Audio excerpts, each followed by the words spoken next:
Hello, welcome to Overcome with Travis White, a place for you to share your mental health stories. Tonight I'm speaking with Weston Brandon. Weston is a speaker, author, and songwriter who equips people to guarantee their success through his drive framework.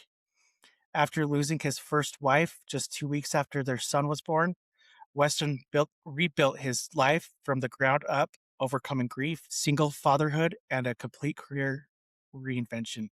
Weston, welcome to the show. Thanks for having me, man.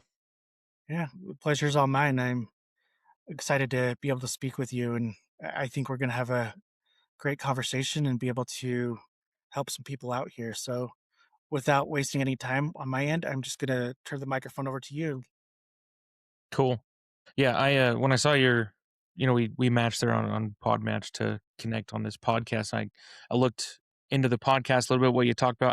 I don't know why I didn't connect that you were in Utah when I did a little bit of digging Hmm. around. I'm like, I'm in you. Like, turns out we're like 40 minutes from each other, Yeah. And but yeah, I think mental health, especially for men, is not talked about enough. You know, and I one of the things that I do now to volunteer to try to give back towards the mental health space and suicide prevention and those kinds of things is have you heard of the I Love You Bro project? Yes. You're part of that?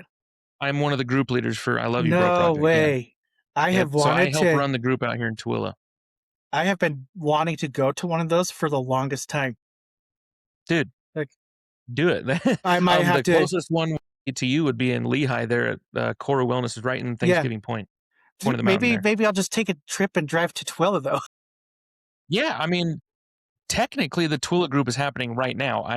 Is I it you're missing bounced it? on tonight's meeting to do this interview right now. Well, well, They're having it right now. well, thank you for making my podcast a priority. I Yeah, appreciate no it. problem. But yeah, Lehigh's on Wednesday, so go to that one. And the guy that founded it, Joe Tuiana, he runs the Lehigh group. So you'd meet him, and the Lehigh group's awesome. It's one of the bigger ones.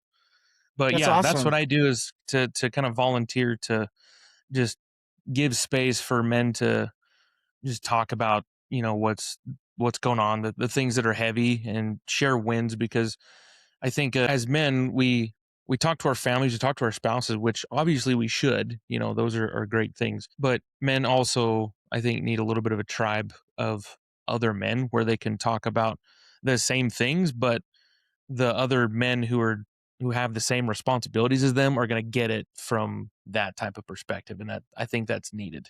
To to be in a space where you can say the things that you would never say to your wife or things that you might not ever say with your children in the room, just in the way that you talk about those things with other men is different. So that's why we do that. And I wanted to throw that out there. So if there's anybody in Utah that feels like they're just lonely, if there's any guys out there that are having a rough go and feeling like I don't I don't have anybody to talk about this with, and I can't afford therapy, can't do those kinds of things. Like I Love You Bro Project, that's what that's for. That's why we do what we do. So I wanted to And give that that plug right at the start. yeah, that's really cool because I think it's important to have that space. Like you said, we can talk to our wives or whatever, but like you do talk to I talk to my friend like sometimes way different than I'm gonna talk to my wife. And not that she Yeah. doesn't know everything about me, it's just a little bit different. Yeah, and it's not like you're hiding anything from your No, wife either. Like you exactly. would still tell her the same things, but and I would say the same thing about women. Like they can talk to their husband, but it's going to be a different experience than talking to their sister or talking to some other woman that they're really good friends with or something like. There's just a different connection there because probably the mentality or the biology, they understand the hormones that they're dealing with and we Mhm. understand the ones that we're dealing with, so it's a unique situation. And I got into that because for years after, I mean, you mentioned right at the start of the show that I lost my wife when I was 23 and she had just given birth to my son a couple weeks previous to that. And he was born super early at like 26 weeks. Right. And I was actually living in Dallas at the time. I'd moved down there for work. And so I was away from family, away from pretty much everybody. My in laws were down there for a little bit. For all intents and purposes, I felt very alone down there and ended up coming back to Utah and moving back in with my family. And I'm now remarried, have a couple more kids.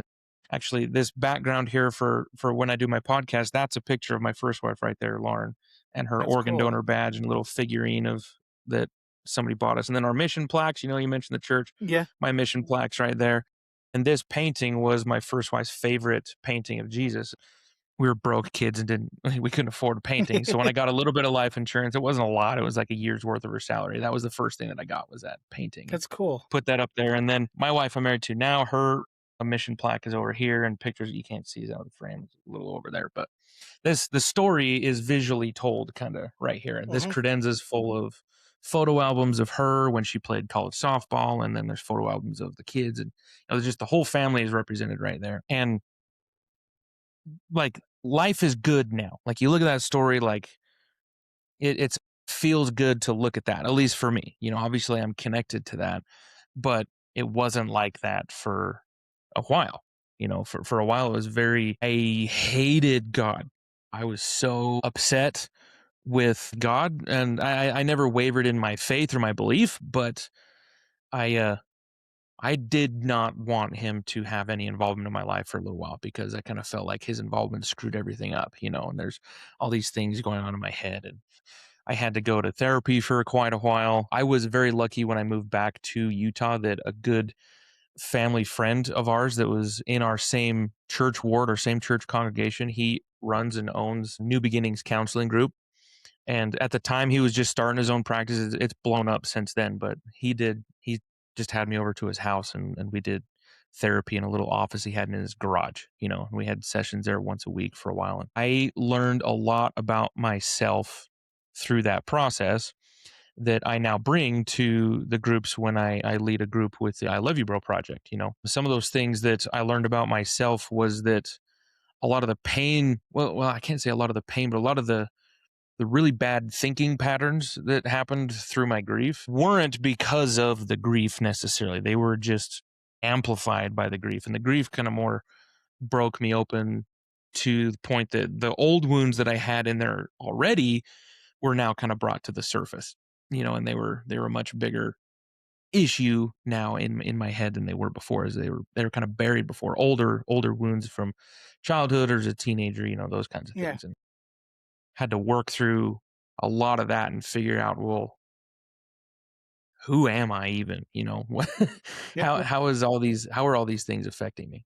And how long were you like in Texas alone compared to like the time that you came back to and like had people around you? Because you said You that talking first after my part. wife passed? Yeah, I would It just wasn't imagine very like being. long. I was gonna say that's good because that would be tough to be alone in that situation. Yeah, it was. I mean, it was longer than I would like to, just because my son was born at 26 weeks, so he's in the NICU, and I had to wait Hmm. for him You got to to wait for him to be well enough to leave. be able Yeah. to get out of the NICU so that I could do something. And I I didn't even decide to move back actually until after I got him home and had him full time at home. I had Well, I mean, we already talked about church, so I'm gonna bring that up. I had been working on getting my temple recommend back for a little while and had finally just gotten it back, and I went to the temple there in Dallas for the first time. I hadn't been in the temple probably 2 years, and just because I let work get in the way and all this other stuff, I just didn't make it a priority, and Yeah. finally I was like, I gotta do this again." And I went to the temple and was praying there, and I remember going in there. I had always gotten direction when I go there with looking for direction, right? And I go to the temple looking for assistance because I feel closer to God there. And this was the first time that I went there that I didn't feel like I got anything. I didn't feel like I gained any other additional clarity. I didn't really feel anything, and so then I was kind of praying again. I'm like, well, thanks for nothing, you big jerk. And like, Hmm. what's going on? And then the thought occurred to me. It says, why don't you ask your wife what you should do? I was like, can I do that? Like, what? I haven't even considered that. So I was like, I don't even know how to do that. So I more just kind of was still sitting there on that couch praying. And I just asked, I was like, well, babe, what should I do? And immediately I felt this warmth and kind of felt her presence a little bit. And the words hit my mind, go home. And that was when I was like, all right, I guess I'm moving back to Utah because my I was so attached to the life that I had in Texas with my wife and where we had kind of planted our roots, where we wanted our kids to go to school. Like I didn't want to leave that because I was so attached to her, and it kind of felt like leaving her behind in a way. And so initially, in the very first few weeks of my grief, I was like, I ain't ever leaving this house, and I'm going to be a hermit right Yeah. here, you know. and I was totally fine with that. And until I got my son home and reality started to come back that I was like, I'm gonna have to go back to work. I don't have anybody to watch my kid if I work. Like, what do I do? And that's when I eventually got home. So she passed in April and I moved back late June, early July. Okay, so that's not like extremely long. With Yeah, it your was a couple months. son being born 26 weeks, I can imagine he had a little bit of a hospital stay. Yeah, yeah. He miraculously he didn't have any defects or anything that was really wrong with him. In fact, he didn't even need to be intubated, have the breathing tube down his throat, which was a miracle in and of Yeah, itself, that's being that early. And he just had the CPAP on his nose to yeah, give him some pressure to breathe. And we just had to wait for him to hold his own body temperature, hold his own oxygen saturation, and eat as much food as he's supposed to at his size, and yeah, hold it down. So once he checked all those boxes, then I took him home. It took him 2.5 months from the time he was born to get to that point, but yeah. he did. I brought him home and then we moved back to Utah. That's crazy though. That's like really to me, that's the hand of God working right there. The fact that he didn't need a breathing tube or anything, that he was like everything was functioning on its Mhm. own, just needed CPAP. Yeah, That and really is like Lauren she was on bed rest in the hospital because the reason that she even had him that early was she was diagnosed with an incompetent cervix, which is actually a medical term. It didn't the first time I heard that, I was like, that's seriously the that's name? Like, what that sounds judgmental, you know? yeah. And but basically what that is she dilated without going into labor. So the door opens and baby can fall out of there. Baby can So fall they out. put her Yeah. on bed rest. They're like, we don't want the baby entering the birth canal right now. He's supposed to stay in the womb. That's where he's supposed to be. And so they put her on bed rest and say, you can't get up at all until the baby comes because she was just barely too far along to do a cerclage, which where they Hmm. stitch the cervix closed. And so they couldn't do that. But then you can't get up or the baby's going to fall through there because you're dilated to like a 7 or whatever she was right at that point. So they gave her some steroids through an IV every day for that week that were specifically made to get his lungs developing faster. So obviously those worked and he didn't need to be intubated. So that was a miracle for sure. And this may be the most personal question I ask, but Go for it.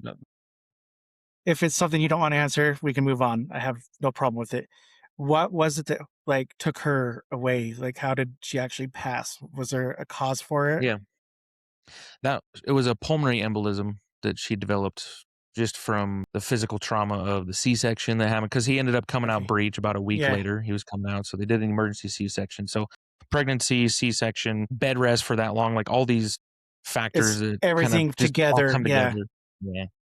She ended up getting a blood clot in her deep leg veins that ended up getting sucked up to her heart, pumped out to her lungs, and got stuck in her lungs. And then she passed away at home because she was discharged a day or two later after the Yeah. delivery. So then for oh, excuse me, my camera went out. Nope, you're good. Get that back on. So for about 2 weeks, we just went up to the hospital after I was done working. Because I was working from home because I was closer to the hospital from home than I was the office.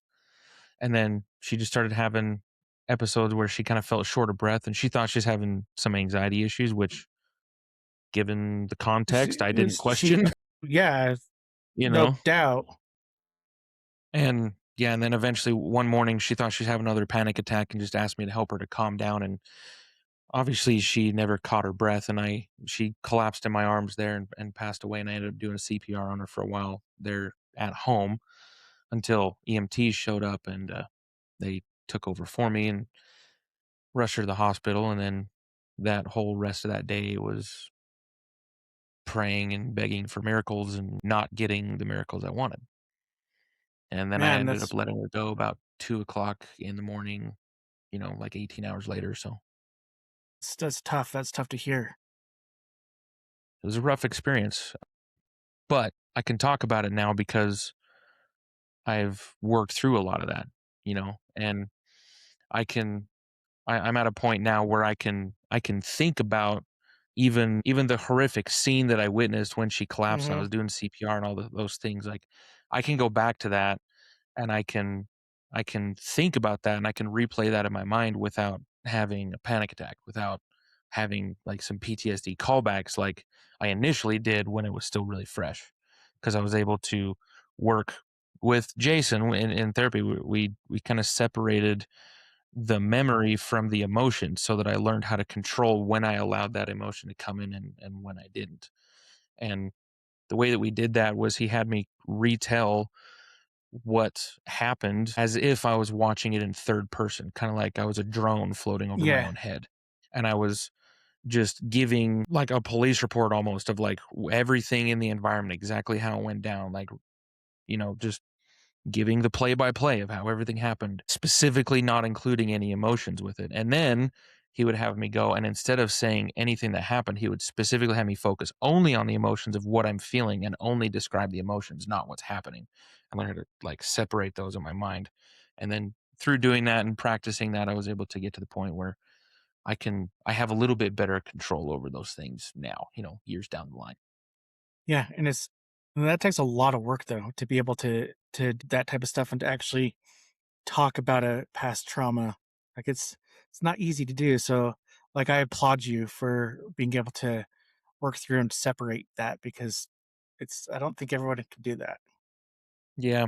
And for sometimes I think I might have even went a little bit, I don't know if I want to say too far with it, but I I also warn people against burying the emotion entirely Hmm. because then you're just like numb to it. Like it then becomes very hard to feel the emotion, and that's actually something that I have to work on because I go on podcasts, because I go and speak, because I share the story a lot more than I used to. I don't bring in the super heavy emotion and end up, bawling my eyes out. And I tell the story a lot more without that level of emotion.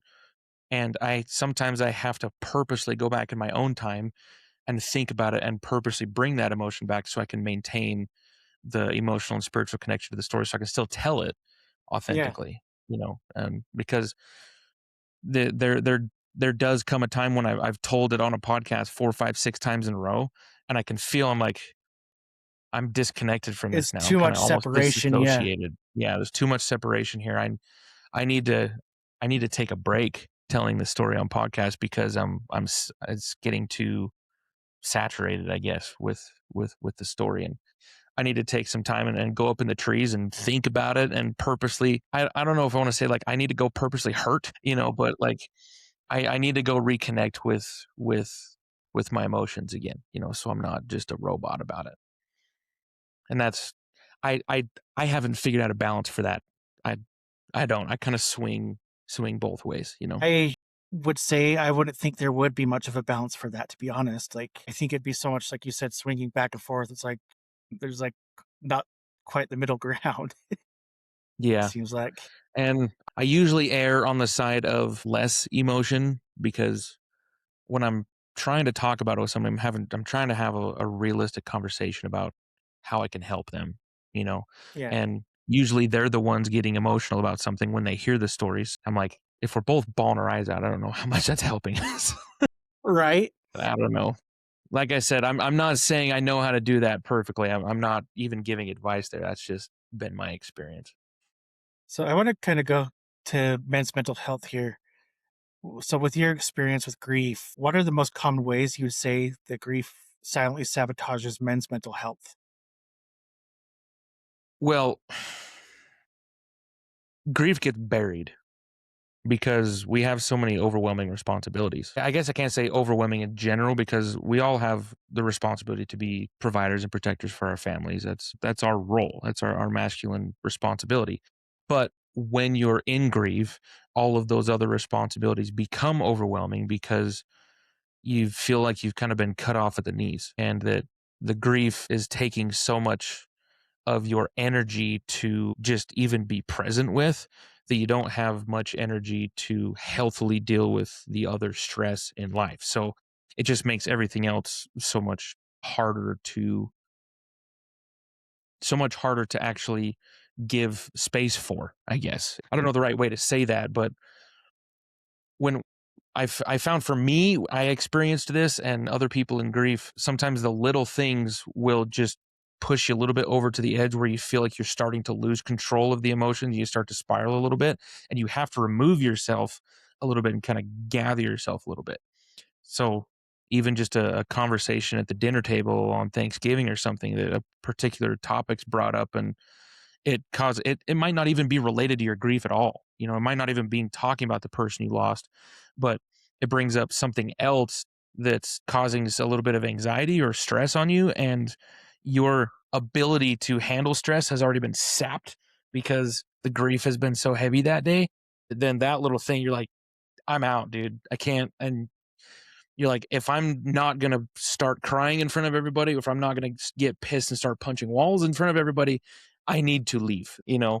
And that at least that's been my experience. And so all of the other stuff just gets harder to deal with because you don't have as much capacity to deal with other stuff because the grief is taking up so much of that capacity.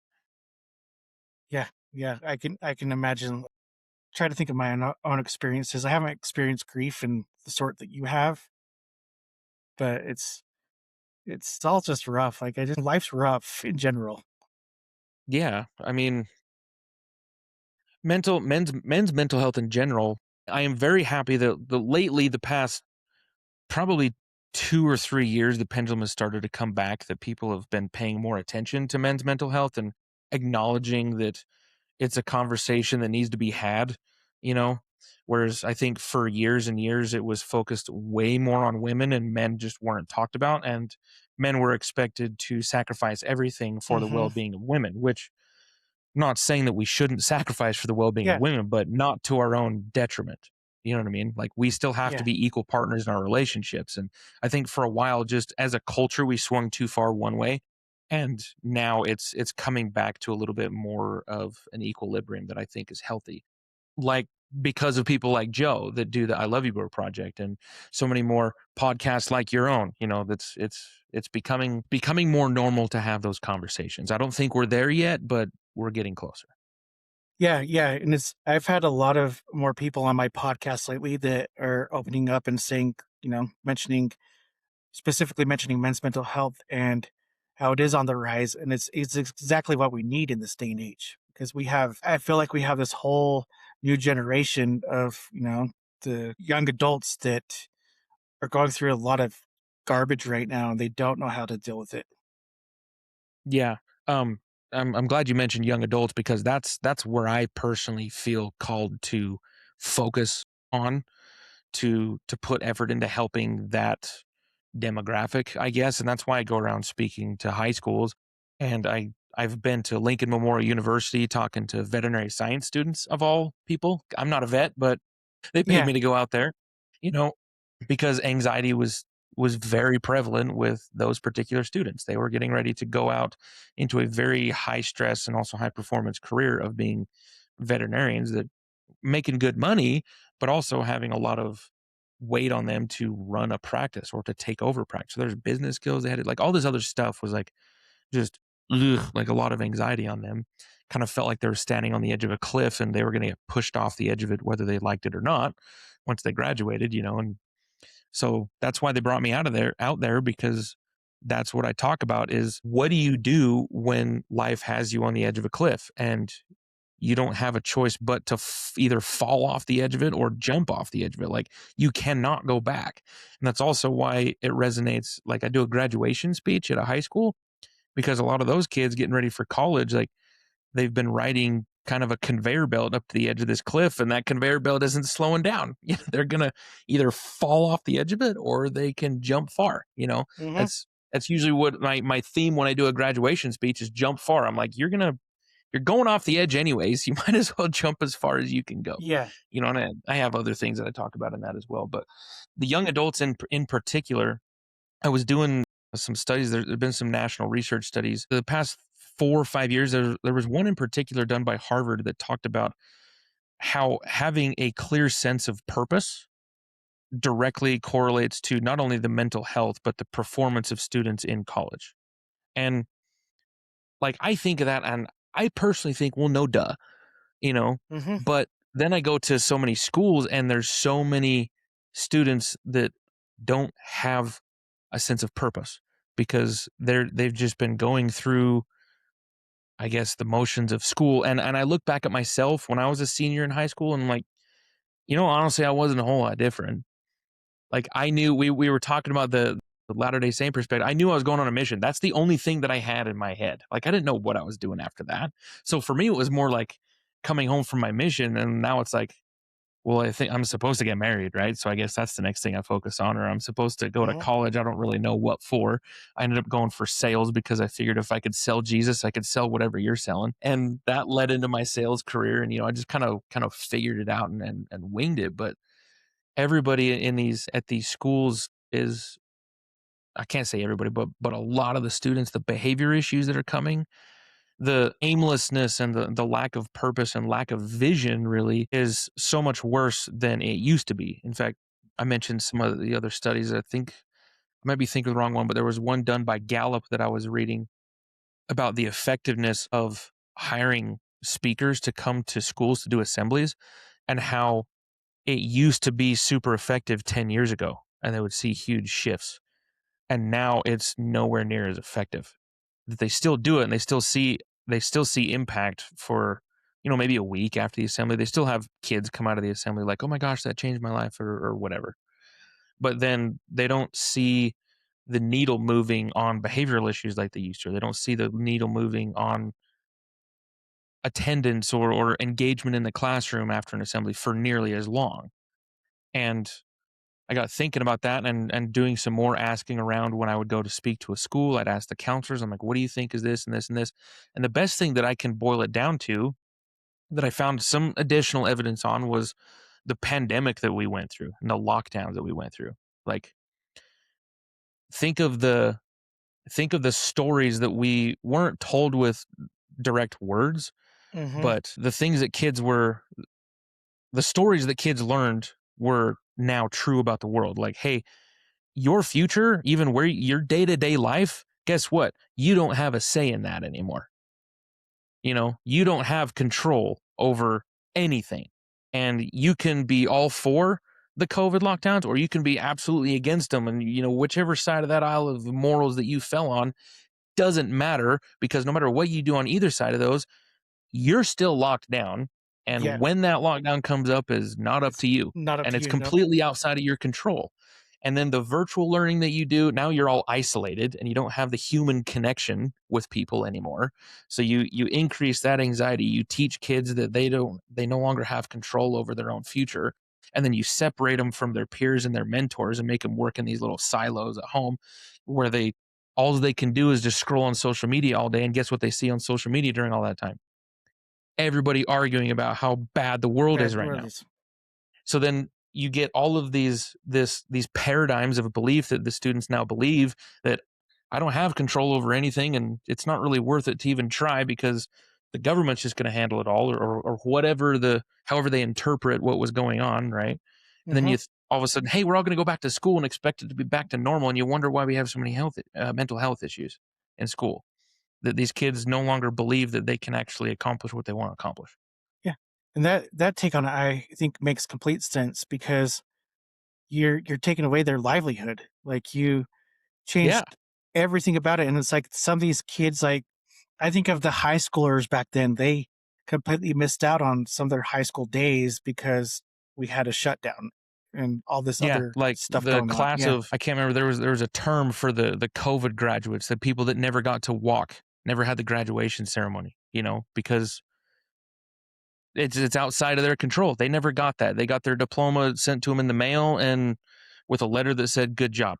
Yeah. So everybody else that has pictures and memories of walking down the aisle and going out to dinner with family after, and the pictures with everybody and the whole thing with your cap and gowns and throwing your cap up in the air because you accomplished something, like, they didn't get any of that.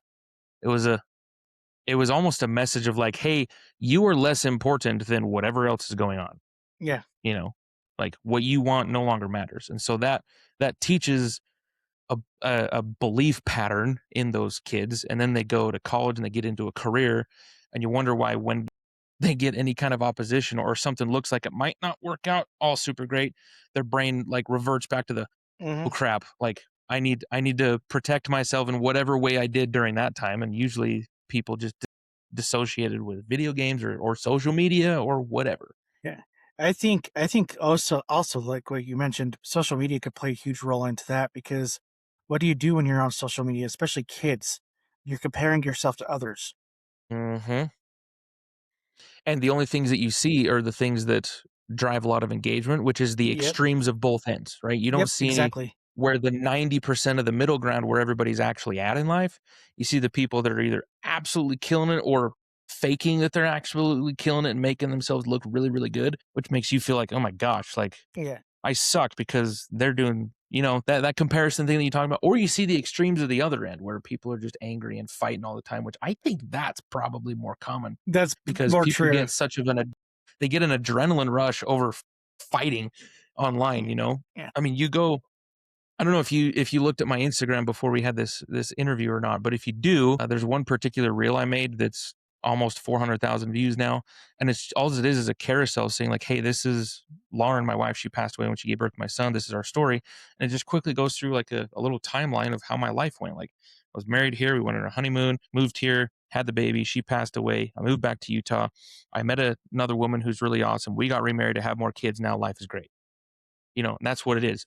You read the comment section on that, I'm sure it's my awful. Yeah. gosh, it's a cesspool of some very angry people that don't like that I moved forward with my life and that I dishonored my first wife, Lauren. Like they don't see this. They don't see this whole No, memorial that I have for her back here. And it's then not like, there's good people too. There's good comments. And I get DMs from people like, oh my gosh, that was so inspiring.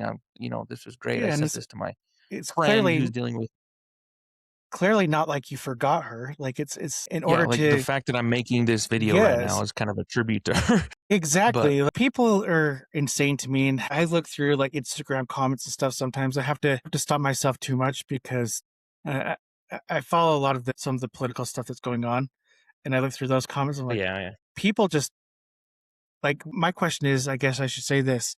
My question is if I met you in real life, that person in real life, would they say that to my face? I want to say 90% of the 90% time, of the probably time, not. not. Yep. Yeah, there are still some people who would, and every once in a while, you kinda get a feeling of that person in the comment section. You're like, "That might end up in a fist fight if that happened in real life," but Hmm. there are those Exactly. people for sure.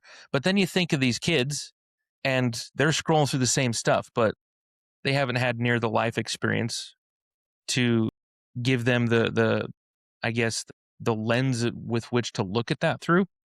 That especially if they were still in their development years in school during the COVID lockdowns, and that was their only form of communication, right? The rest of us that went through a normal school life or a normal upbringing, years previous, our main method of communication was in person, and then cell phones kind of came around. I'm at the tail end of the millennial group, so I was in high school when cell phones really became smartphones started becoming a thing. So I kind of had the best of both worlds. I still came. I was born with everybody that we passed notes, and then all of a Hmm. sudden that just went up in smoke because we had smartphones. And now we just text each other and stuff. It's kind of the best of both worlds where we we thrived, we lived on human connection. We always wanted to hang out with our friends. And now all the kids want to do is play online video games with each other. We want to Hmm. connect that way. These kind of Yeah. things. We lose this interpersonal connection and wonder why our mental health Yeah. suffers. Yeah. I think we're pretty close then because I don't think I had smartphones until college, but my 6-year-old daughter is always like, it's like, I feel like kids now live in this like instant gratification zone that we didn't get when we were kids. Like we had to go outside and play. We didn't have all the, cool technologies that we have today to watch a movie like right off the bat. Like watching a movie was more Right. of a almost a luxury. I Hmm. don't want to say luxury, but it was like I feel like it was Took a what's the lot word I more want to. effort to put it together Yes, yes. It's like it was like more of a thing. It's like, okay, well, we need to make sure we pick the movie that we really want to watch. Because now my six year because the old, whole family's yeah, watching it the because whole the family's TV is watching because the occupied. TV's, Nobody else yes, can do it. exactly. But my 6 year old's like, well, I want to change movies now. It's like, you have no idea. You have Everybody's no watching a idea. different Yep. show on a different device, all in the On same different room device. with Yep. their headphones, and yeah. Everybody can So get what they want want when they want whenever it. they want it. Yeah. And they don't understand any different. Yeah. 'Cause it's not even their fault. It's just how that The way, happens. So yeah. I think I can't even blame the parents of 'cause I think we're also coming a little bit back from that because those of us that were in school when those things became a thing, we saw those that were children at that time, their parents had never experienced this type of technology and didn't know how it would affect them, didn't know how to regulate it. So it was kind of just, free reign all the time. I'm seeing 7-year-olds with iPhones.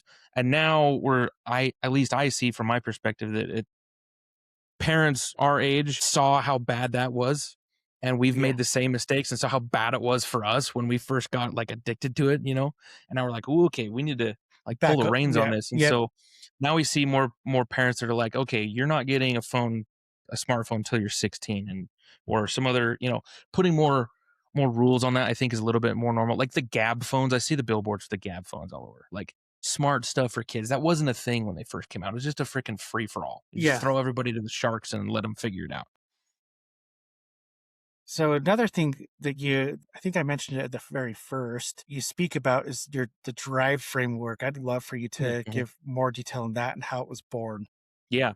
So it actually is a decent segue into there talking about the young adults and the students because the drive framework was born when I decided that I had value to share in this type of manner, right? Um, I had a particular experience. I never wanted to do speaking. I didn't want to do coaching. I didn't want to do any of that because the career that I transitioned into in the trades, I was making enough money and I was comfortable. And I had a goal in my head of how much money I wanted to reach to where I was like, okay, my wife no longer has to work. And that's like my life's goal. So my wife doesn't have to have a job. I provide all of her needs. And if she wants to go make money doing hobbies like photography or whatever to pay for vacations or something, then she can do that. But that was my big goal. And once I hit that, I was like, okay, I can finally breathe and kind of just I'm content with this being my life the rest of my life. I'd finally hit that point, and that was a really good feeling for a minute and for about 2 months. And then kind of out of nowhere I had this that it was a very spiritual experience for me to where it was you need to share this. You need to get this out. And when I had that particular experience, and it was a little bit over the course of a couple of weeks total that real experience was. But when it finally hit me like a semi truck, that's absolutely what I needed to do. I decided to dive right in. I'm like, all right, how do I even do that? So I grew up in a little town called Rush Valley. There's a guy out there. His name's Chad Hymas, if you've heard of him. He's a Hall of Fame speaker, and he's a quadriplegic in a wheelchair. And he had a giant bale of hay fall on his neck and break his neck. I think I was 4 or 5 years old when it happened out there, and it, like I said, paralyzed him. And now, years down the line, he travels the whole world speaking, doing safety conferences for big companies and stuff. And so he's the only guy that I knew that did any kind of speaking. So when I had this kind of thing that I felt like I needed to do, I decided like I'm going to go talk to him, family friend of ours, and just ask him what the heck do I even do with this feeling? How to even do that? And he got me connected with some people that could help, and I ended up going to kind of a little mastermind group that helped people kind of figure out their messaging if they were thinking about speaking. And it was in that group that I decided I was like, I need to figure out a way to package what I'm passionate about talking about and what I feel like I really need to share. And I need to figure out a way to package it in a way that's easy to communicate so that I could even teach it to somebody else and then they could go use the same thing. So it's, I guess, scalable in a way would be a Hmm. word to put it. So it's like, all right, how do I even do that? And all the information was coming from life experience before everything happened. I grew up on a cattle ranch, like I said, out in Rush Valley, this little farming town. So there were lessons from that life, and then there were lessons from when I served a mission for a couple of years, and there were lessons from obviously my terrible grief journey, and then the overhauling my whole life after that and getting into this more blue collar career versus a sales career. Where it really started to stick was in both my sales career. Looking back, I had experiences in there training new hires, training young adults that were trying to figure out a new career. And then the same thing happened in the blue collar field of fixing commercial kitchen equipment. We would hire some new guys, and I was really good at connecting with them and training them. And they learned really well when they were with me. So I kind of became the impromptu trainer for anybody that was new. They just send them with me, and I would take them on jobs and train them over the next 8, 9, 12 months. During that training time, I kept having similar experiences where these guys were having trouble assimilating the knowledge that I was trying to impart on them from a technical perspective. Like, we're having to talk about thermodynamics and electricity and magnetism and stuff for the job to be able to troubleshoot equipment. But they were having a hard time remembering a lot of what I'm teaching them. So then I became obsessed with how do I help these guys remember what the heck I'm talking about? Because I felt like I learned it pretty quick. And as I started getting to know these guys better, I started to recognize that they were wearing masks in a proverbial sense. They were putting on some type of facade when they were with me or when they were at work that wasn't actually authentic to who they really were. And some guys were worse at it than others. And so I started asking them questions, trying to figure out who they actually really are and what they actually really want out of life. And once I was able to help these guys kind of remove the mask and actually get authentic with me and actually have a real human connection with them, then all of a sudden what I was teaching was working. Then they were remembering it because it was actually making it through the mask. It was actually getting to the person underneath the mask, right? And so as I was trying to figure out how do I teach that, those were the experiences that I was drawing the messaging from. The framework itself, Drive, came when I sat down. I was like, how do I figure out how to teach the process of how to overhaul your life that I went through actually a couple times. And I finally came up with Drive in this sense. And the D is discover. And discover could be a 12-sided dice. That could be discover lots of different things. But the most important things are, what are the wounds that you have that are telling you lies about yourself that are then making you put on those masks? Right. So like what has happened in your life to teach you a false story about yourself? So that's the most important thing to discover about yourself.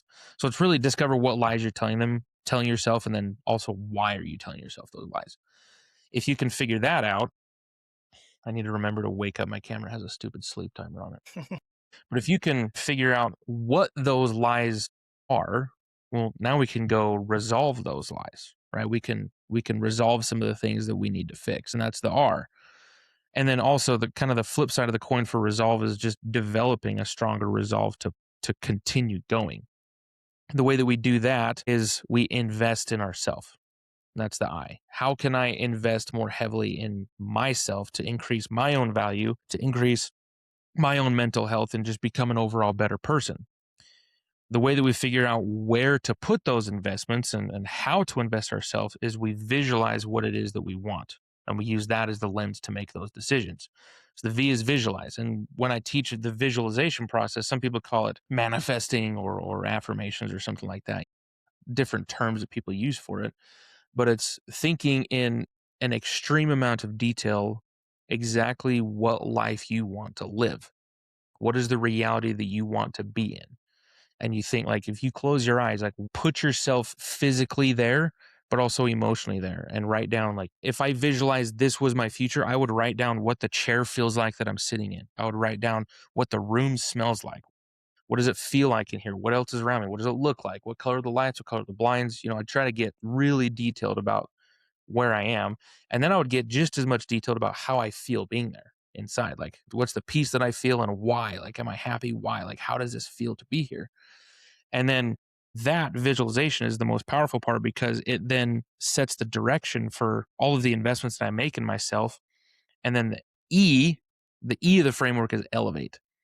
And this is really the catalyst to making whatever your version of success is, whatever it is you want, your vision, how to make that happen as fast as possible is elevate.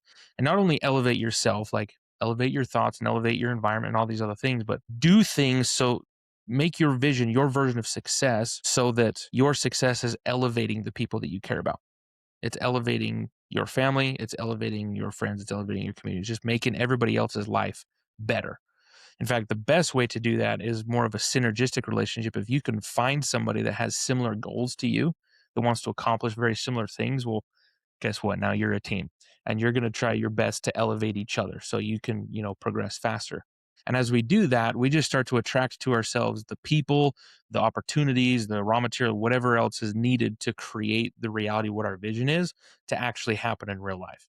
And when I can, I like to take a spiritual lens on this and dive into a little bit of scripture, which I think is appropriate Yeah. given some of the things we've already talked about.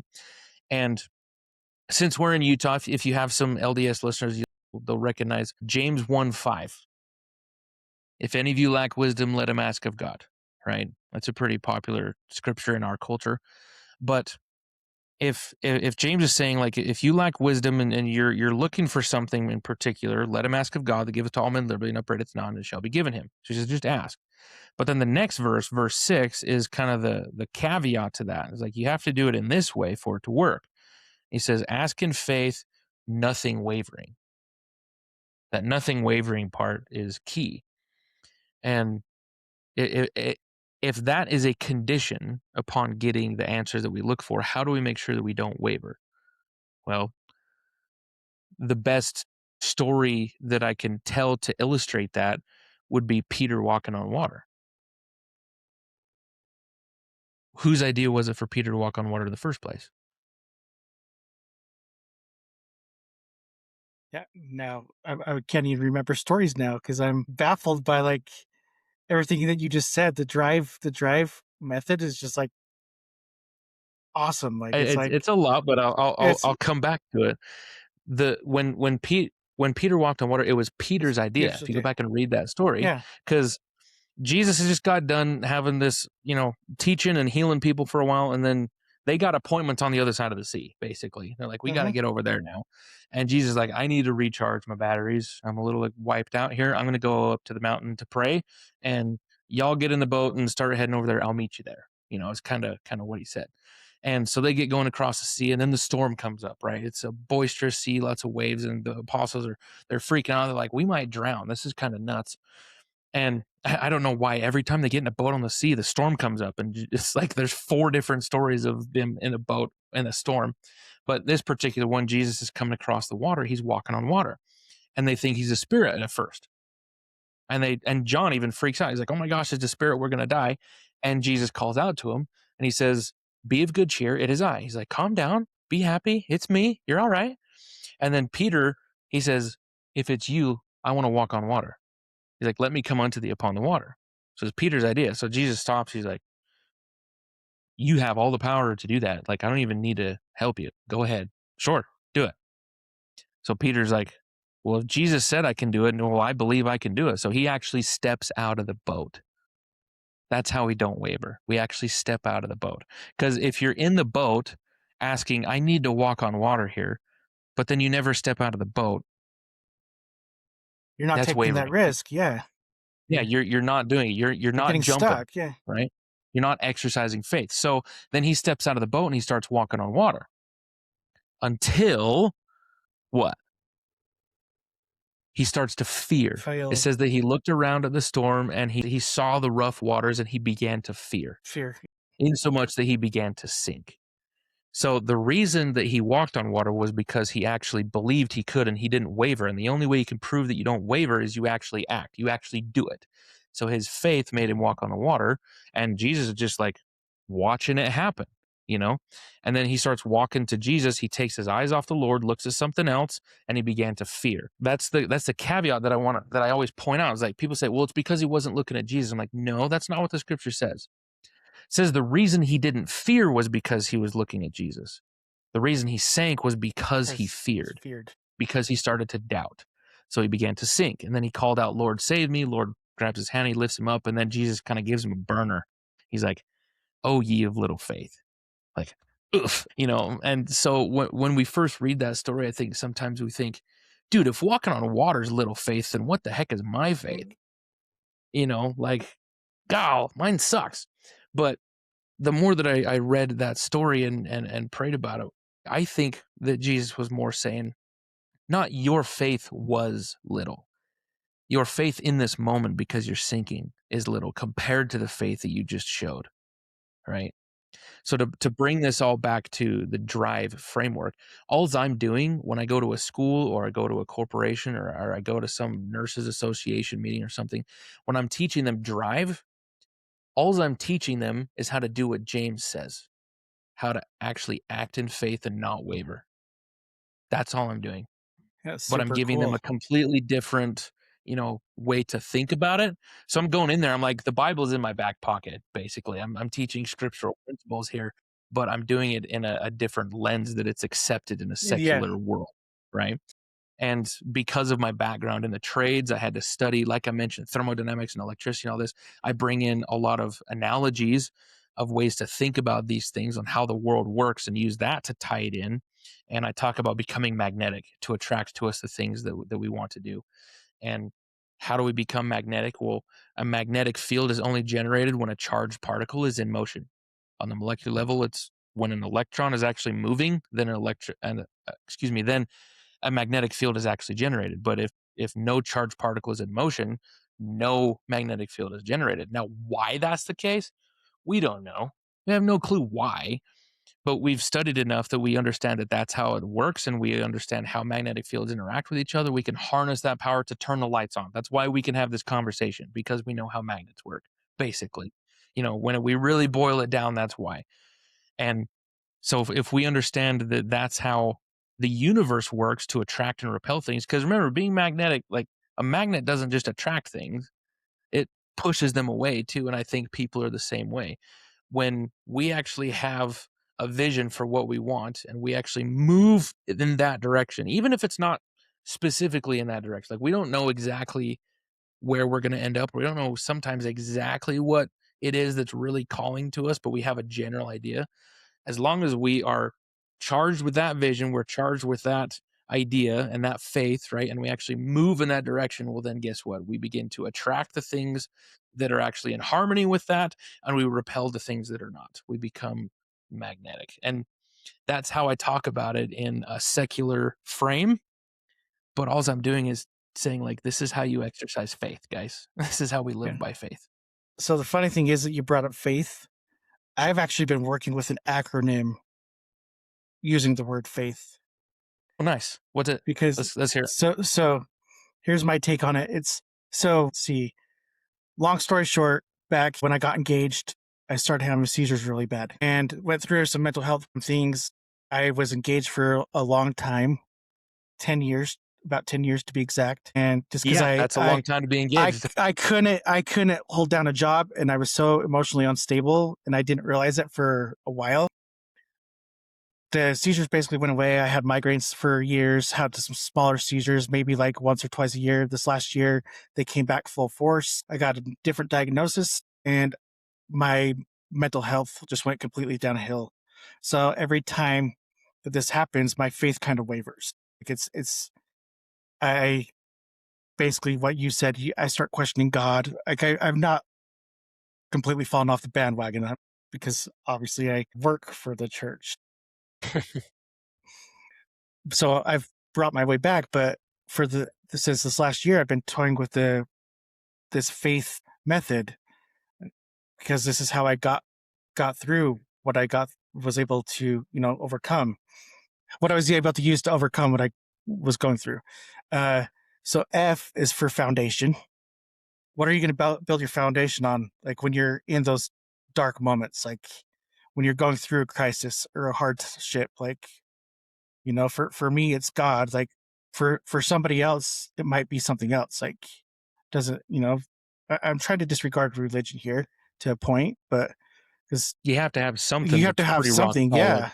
Yeah, it could be a team, it could be your business, like whatever it is. A is for attitude.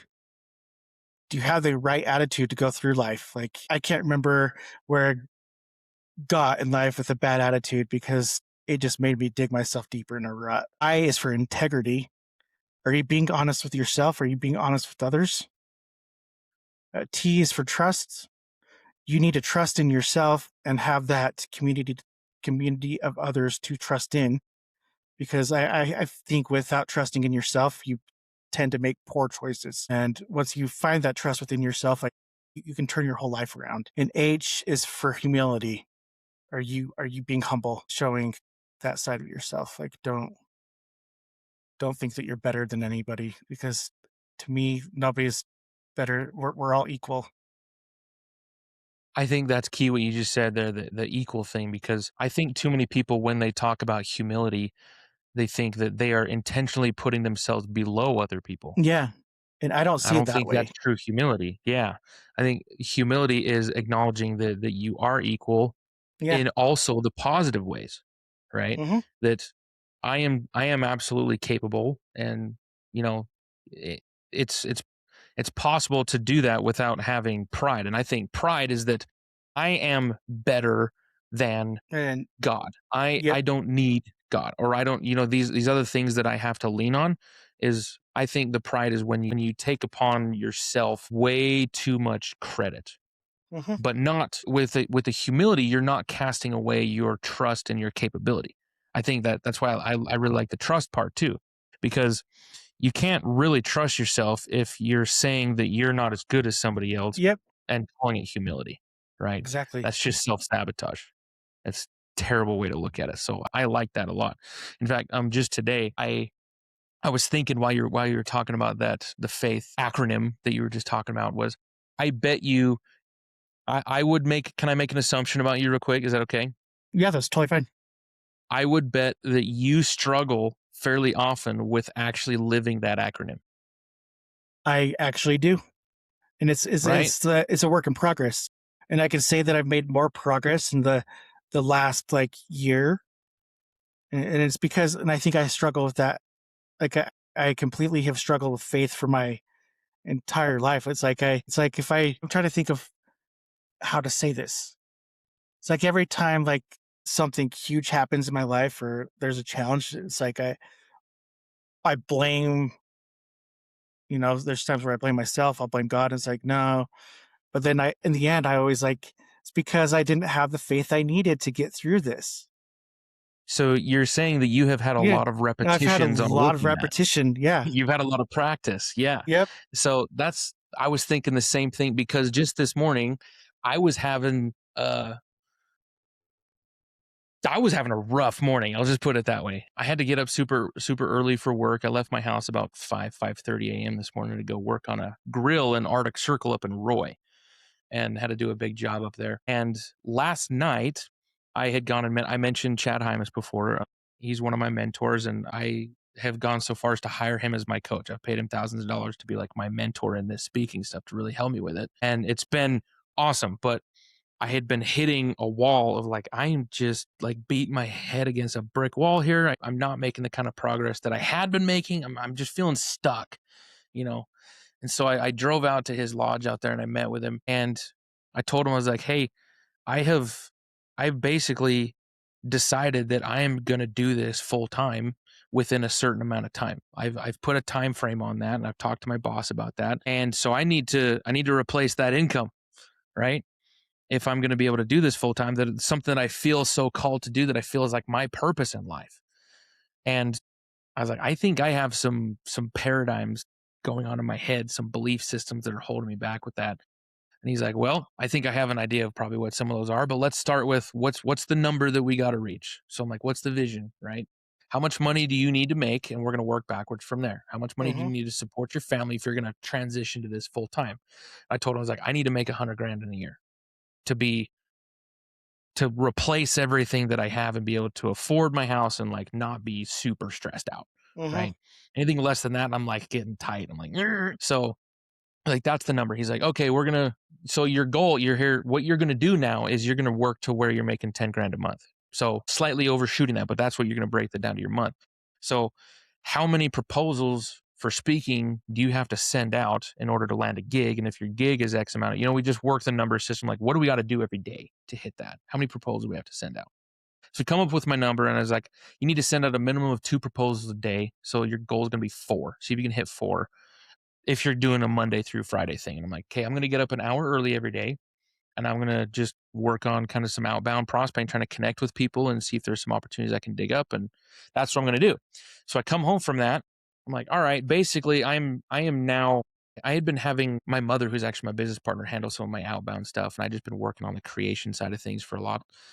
And I was like, all right, I need to take over doing some outbound stuff. I did that for a career for multiple years in my sales job. But then this morning, as I'm thinking, I had to get up, so I didn't do it this morning, but I had to leave early. But I was thinking about that. I'm like, hey, I'm going to get doing that. But it was stressing me out. and I could not figure out why. I was getting like extremely anxious to the point that I was having some thoughts starting to swirl like self-harm kind of thoughts, and I Mhm. had to stop myself. I'm like, what is happening right now? And I had to kind of go through my own little framework that I had to discover, okay, what are the lies I'm telling myself right now? And what are the wounds that are supporting those lies? So I had the whole drive up there to think, what's the story I'm telling myself in my head right now? And I think I still need to do some more work on this, but the best that I could figure during my commute was that I had been working my freaking butt off in my sales job before work, putting in so much time and so much effort, just grinding. And I had finally got to a point where I was finally making about the right amount of money that I wanted to make. And then my wife passed away and my whole world just blew up. And I tried to get back into sales for like 9 months after that, and I just couldn't do it. I couldn't handle it. My mental health was crap. I just fallen apart. I could barely even pick up the phone, and I handling rejection was a lot harder at that point for some reason. I didn't have the resilience that I used to have. And so I gave up on that career and I transitioned into trades. And I never really resolved that part of me. So now I'm stepping back into it and having to do the same thing again, but selling myself essentially is what I'm having to do. Mhm. And my most recent memory of months and months of trying to do that was absolute hell. And that's the most recent emotional memory that my body has to doing that. So, like, I learned through the therapy that I went through, I've learned through experience that my body remembers my grief and the trauma that I've been through, and it responds in physiological ways. And I learned that as I was starting to get back, okay, I'm going to start doing some of this sales stuff. I'm going to start doing some of this outbound cold outreach and trying to, drum up conversations. Well, all of a sudden, that very traumatic time of my life is, whoa, and my body's like I'm starting to like hyperventilate and freak out. And so now, coming back to talk about this, I'm like seeing you talk about the faith thing. I'm like, if he's anything like me, it's not because he's perfect at that. It's because he's had to do it over Yeah, and over and and over over. again. Yep, it's repetition, man. Like So that was a long, like, roundabout way for me to yeah, kind of tell you the same experience I had today. But yeah, so I have to work my own framework over and over that I teach other people, which also kind of gives you a little bit of imposter syndrome, a little bit, but doesn't it? yeah, Like how can I go teach somebody else this when I'm the one that when I'm struggles the with it? ones dealing with it, yeah. And Yeah, then and I think that's what gives you the credibility is that and you have to live it. I'm to the point now where I want to teach it more. Like I want to put myself more out there, and Mhm. I'm struggling at knowing how to do it. Like it's like I don't know where life's Yeah, calling me when right when now, you go but to dude, getting out into speaking and just really putting myself out there more and just trying to really level up, I guess, in that kind of way, doing something drastically bigger, drastically different, and making the jump to that has been. I cannot say it was hard as when I lost my wife. Like the mental work that I had to do there, that mhm, is still tip of the spear. But this is not far behind it of the amount of effort that I'm having to is put in involved. Yeah, mentally to break. I talked about paradigms, the mental boxes that we put ourselves in of who we think we even are and who we think what we think we're capable of and what we believe about this world and how it works, what we believe about God that we've been talking about. Like these are our paradigms, and if you're going to step into something bigger, you're going to step into something different, well, you're stepping out of the boat. You're leaving that paradigm. And that is the hardest thing that I have ever done in my life is break those paradigms. I've done it a couple times, so I know I can do it. And that's why I came up with a framework. Like this is how you break a paradigm yeah, and do something completely different. But it's so frustrating that it doesn't make it any easier every yeah. time I go to do it. So what Oh we're kind boy. of still on the conversation, of God, I have one question for Yeah, you for go for it. that is so for listeners struggling with belief after tragedy or trauma, where can they begin rebuilding trust in life again? Like how can they find that belief again? Well, you could go a couple different ways with this, but you specifically mentioned the God thing. If you have listeners that are Yeah. have a at least a Christian belief framework to their life, right? They don't have to be LDS or not. I'll just tell you from my experience. The greatest piece of advice that I ever got, I wish I remember who told it to me. But it was from way earlier in life than my grief. And I just remembered it when I was going through my grief was that The worst thing you could do when you're struggling with your faith in God, or you're struggling with being angry with God, or any of that thing, is to stop talking to him. Even if you absolutely hate his guts, or you hate the idea of him, or you're like, because when you're super angry with him, I think people convince themselves that he doesn't exist. Their whole life they believed in him, but they choose to, rather than work on why they're angry, it's easier to just say, you know what, he doesn't actually exist, so I don't have to address that relationship.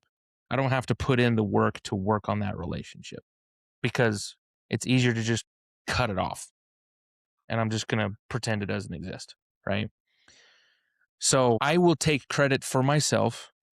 Again, we talked about the humility thing, right? I'm not putting myself above anybody, but I am taking credit where I put in some work. I never stopped talking to him. However, for a long time, the only thing I could do was yell at him.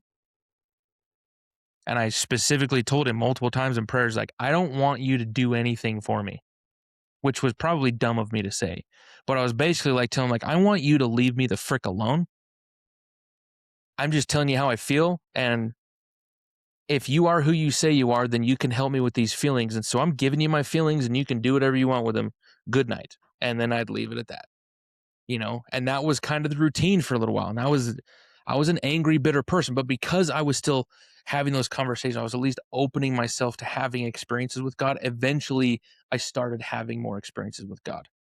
And then when I was able to get to the point where I had finally had enough and allowed him back in to whatever degree I would allow him, he would take that opportunity and I would feel it. And then that would remind me, I'm like, okay, I really freaking hate his plan, but he knows what he's doing, because I feel it.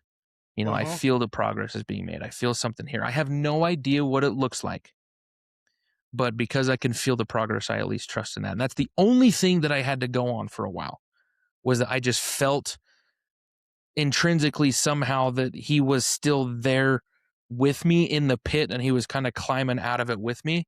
He wasn't above me pulling me out. It was more like he was walking with me and letting me kind of take steps and figure it out, but just helping me to be able to take those steps. You know what I mean? So Mm-hmm. I don't think my life has had a specific path. Like, I don't think it was necessarily authored exactly how my life would go. I think because of some scriptures I read in the Bible, like Jeremiah 1:5, for example, before I formed thee in the belly, I knew thee. That one was a big one for me more recently, of like, I believe because of scriptures like that, that I had a relationship with God before I came here. And because of that, I knew how this life would go, at least in a generality. I knew that it was going to suck in a lot of ways.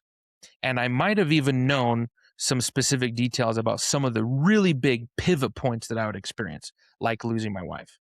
I personally believe, because of some personal experience that I've had, that I agreed to at least that experience. Now, the things that have happened since then, I think, you can do what you will with those, and you kind of co-author your life with God as you go through it. But that's a that's the best answer I can give you for that, is you No, I can't think stop talking to him, even if I all you think can do that's is yell at him. dude. I think there's so many like similarities, like with the way that our we think. Like it's like I've had similar experiences to where like I was like still trying to pray and you know still speaking to God, but saying like you know what, like I don't know why I'm talking to you. Like I don't feel anything right now. I just don't know what else to do. Yeah, yeah. Yeah. But I always go back to I'll bring in a scripture really quick if that's okay. Yep. Matthew seventeen At this twenty. point, no, we're not talking about that. Matthew 17:20, and Jesus said unto them, because of your unbelief, for verily I say unto you, if ye have faith as grain of a mustard seed, ye shall say unto this mountain, remove hence to yonder place, and it shall remove, and nothing shall be impossible unto you. That's one of my favorite ones, is because it taught me that if I have just that little bit of faith, I can move forward in life and get through anything. Like it doesn't take much. Yeah. In the business world, or in the professional personal development world, you hear a term sometimes used called a quantum leap. Someone makes a quantum leap in life and business. It's making such a radically big, different change in their life that brings exponential results. And usually they're talking about in a financial sense, right? Like making a ton more money. But that can also apply to plenty of other things. And that's exact like the process of how to do a quantum leap in life is laid out in the scriptures. That's exactly what he's talking about. You don't have to have some massive faith because all's faith is acting when you have no proof that it's going to work. Like there's no other reason than the feeling in your soul that you should do this. That's why like if you go to make a quantum leap in life, everybody's going to think you are absolutely nuts because they're like, why would you ever think that that's going to work? Like, I can't explain it to you. I've thought about it and I just feel it in my soul. And I just feel like this pull to go do this. And then you step out of the boat. You have faith as grain of a little mustard seed, but you can tell that mountain to move because it's the actual movement of the faith. It's the actual action that makes Yeah, the miracles yeah. happen. You're taking that leap. Like You're yeah. think of the woman with the issue of the blood, right? Mhm. And she touched the hem of Of Jesus' garment. Jesus. Whose idea was that? Whose idea was it for her to be healed in that manner? Well, I personally would think it would be. What am I thinking? Would it be It her was the woman's for idea. herself? Yeah, because It was her idea. she's the one who had the Because faith even to after go she do it. touched Yeah, him, what did Jesus say after she touched him? Who touched me? He she stopped the touched. whole throng of people. Because the story is they were actually going to Jairus' house to raise his daughter. They were on their way to go do that. And there were all these people that are like, Jesus is going to raise this person from the dead or something or heal her. And so there's a whole bunch of people following, like throngs of people all over the place, bumping into each other. And then this woman says, if I can just touch the hem of his garment, then I will be healed. She came up with that on her own. Now, you could argue probably the spirit had some influence with that or some other things, but Uh-huh, from her perspective, it was her idea. And she goes and she does it. And then Jesus says, thy faith has made thee whole, right? uh-huh. Think of one of my other favorite stories is the centurion, the Roman centurion who had his son healed from across town. Remember that one? I don't remember that one. He goes to Jesus and he says, my son is sick and I know that you can heal him. And Jesus is like, good, take me to him. And the centurion says, I am not worthy to have you enter my house. I am a sinner, all these other things. You cannot come to my house. I know that if you just say the word, by the time I get home, he'll be healed. And Jesus kind of steps back. He's like, dude, and he turns to his disciples. He's like, this man, not even a Jew, has greater faith than anyone that I have met in this entire city. And then he turns around back to him and says, it is done even as you have said, go. And Centurion goes home and his son's healed when he gets there. So that's another one. Like, whose idea was it for the miracle to happen the way that it happened? Jesus even suggested a different way. Way And the dude's it like, was nah, I'd rather no, it no. happen I'd like rather it this. happen this way. Yeah. And Jesus is like, done.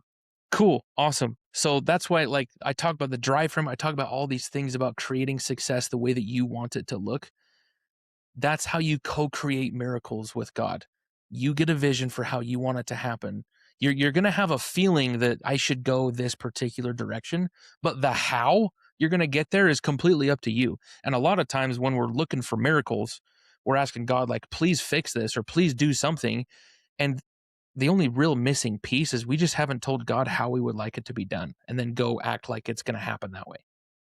Think of Moses when he split the Red Sea. If you go back and read that story, God never tells him, go split the Red Sea. It was Not all once him. those words come. All it does is he says, hey, obviously you need to go gather the Israelites, right? And you need to leave. Uh-huh. So he goes and does that. He never tells them where they're going to go. He just says, I have a place prepared for you. That's all he says, right?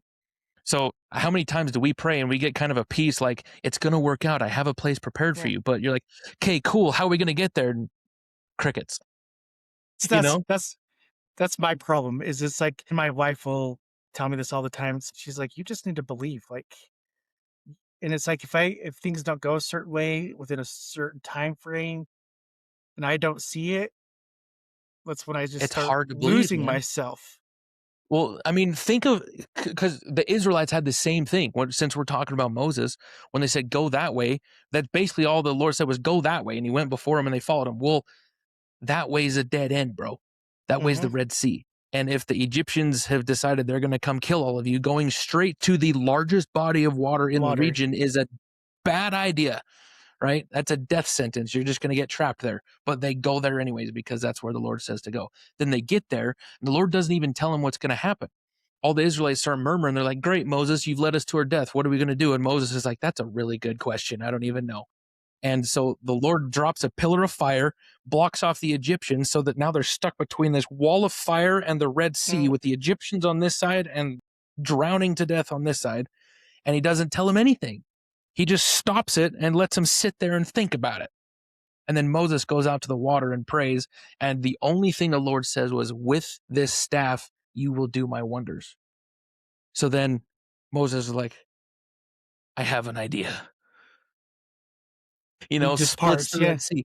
And I totally believe that if the vision in his head was instead that we're going to lift the earth from under the sea and make a land bridge, and we're going to walk across on dry ground on top of the water, like, why not?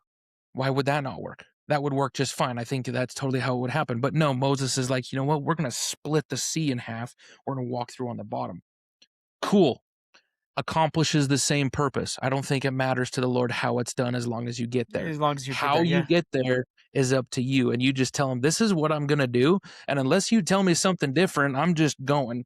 And I found when I pray that way and I come up with a plan on my own, I study it out in my own mind and I take it to him. And I'm like, hey, is this right? Because this is what I'm going to do. And if I don't get any feedback from you, I'm just going to assume that's permission to move forward. And I'm just going to go until you tell me otherwise. And then when I behave that way, I get course corrected often, right? And usually the course correction isn't a no, this is wrong. It's a hey, this might actually be a little bit better if you did it this way, if you made this little pivot, right? And then I just get these little pivot course corrections. And every once in a while I get a hard stop, like, no, that's a bad idea. Maybe you should think of something else. But that's more rare, right? Usually it's if I'm studying out of my mind and I'm kind of going with my feelings, I come up with a decent idea. God just has a slightly better version of that same idea. Yeah. Yeah. So there is one thing, or maybe two, that we have not touched, and we're sitting at about an hour and 20ish minutes. But Yeah, let's which do it. let's do it. Let's do it. Um. So one thing that was mentioned in the when I introduced you was music, and I just Oh want to yeah, we know haven't like talked about that at all. how songwriting has played a role in your healing. In my healing, that's an interesting way to think about it because I haven't even thought about it that way. But one of the songs definitely was because one of the songs that I wrote tells a story of how I made some progress in my relationship with God, even just this past year. I was about in May, so I've got a story for everything. If you can't tell, I love it. I I was think up it's great. I was up at a men's retreat and by an organization called Warrior Heart, which I highly recommend you check that out. Do you know who Kurt Frankum is? I don't think I've Kurt heard the name Frankum runs a before. podcast called Leading Saints. It's Okay, I've church heard. leadership. I remember. I've heard of a podcast called Leading Saints. I Okay, didn't so the guy recognize the that name runs though. that, his name's Kurt Frankum. Yeah, and Kurt Frankum's on the board for Warrior Heart along with some other friends of mine.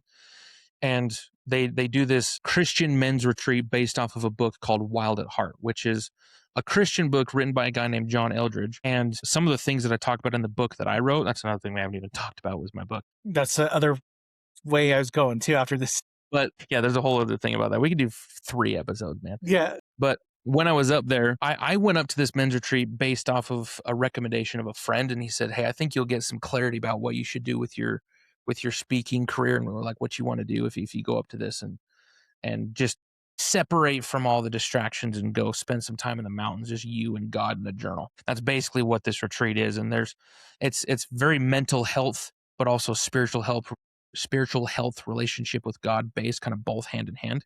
And all the guys that are giving sessions up there for the whole I guess what is the word I'm looking for, the whole group of guys that are up there, the whole audience up there, there's like 150 200 of us up there. All the guys giving sessions, most of them are clinical therapists that work with different providers somewhere here in Utah. but all coming from a Christian background. Because we're in Utah, a good number of them are LDS folk, and then a good number of them aren't.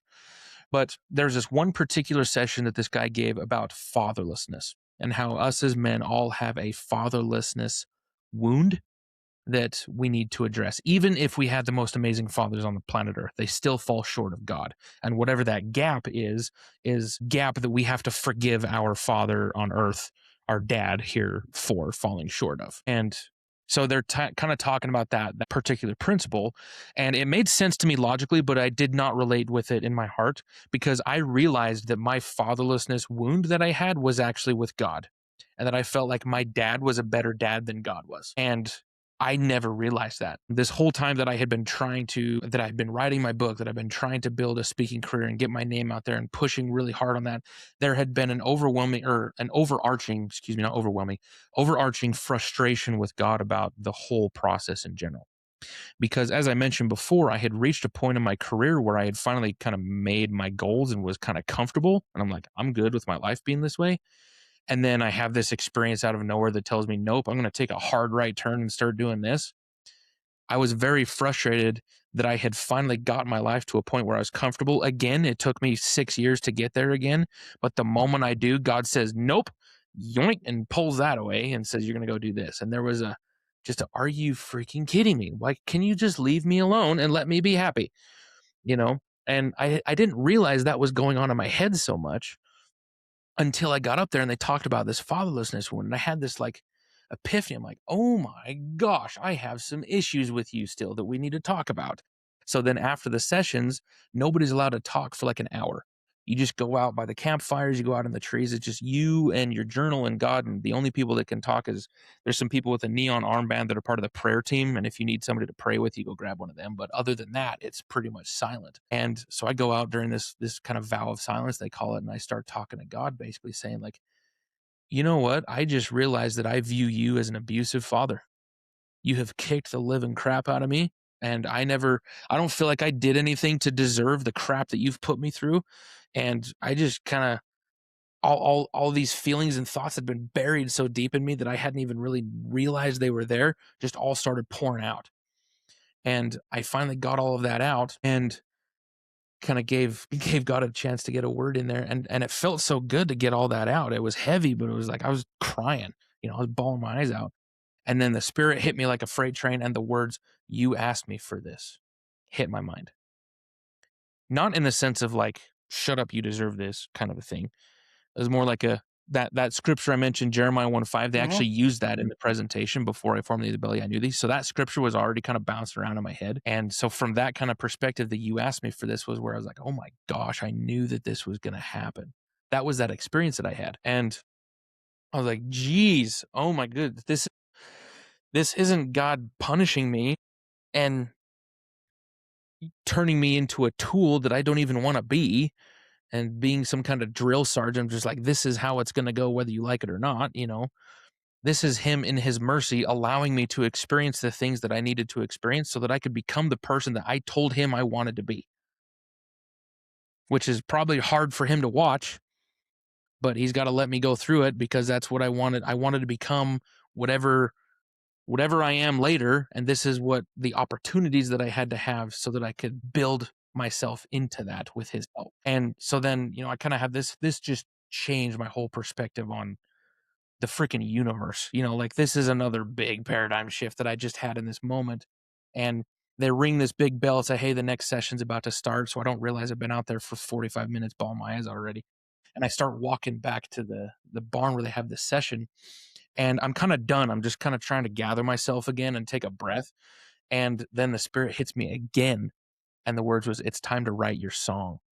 And I was like, hold the front door. What? I had been having some feelings that I needed to incorporate music with my speaking in some way, because singing has been a big part of my life as a kid and stuff. I did show choir in high school, and I did mostly like singing in church kind of things, but I still really enjoyed it. But as I had been writing my book, I kept getting these little feelings that I needed to allow music to be a part of that. And that always scared me, and I was like, "Yeah, later." We'll talk, we'll Mhm. think about that later. But it finally came down. It's like, it's time to write your song. I'm like, okay, you said to be willing to sing. You never said anything about writing music. What is this writing music crap? And I didn't know anybody that wrote music. I had no idea where to go with that. So then I go into the next session with, now my thoughts are, how the freak am I going to start writing music going on in my head as I go into the next session?